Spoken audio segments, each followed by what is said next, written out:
there's a transmission Is it really? thing here, but I don't believe this is a dipstick. I think this is just a fill plug. No, it's actually a dipstick. Hey, All there right, is one. great. Jeez, I got one for this. All right, so let's start the car and run it, and we'll check the level. It's a rarity. We have to check this while the car is running. Okay, so we wiped the stick off, and we've got our check mark here. So we're going to put it in and see where the level is. Kind of rare to have a dipstick now on cars. Yeah, I know. The transmission. And this has a spot where you just have to find the lock and then push it down. It's locked in place now.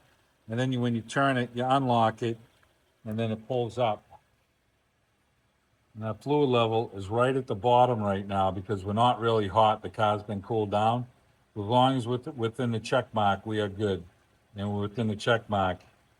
And the fluid is not really pink anymore. It's kind of a different color fluid, but it's not black, so we're good with it.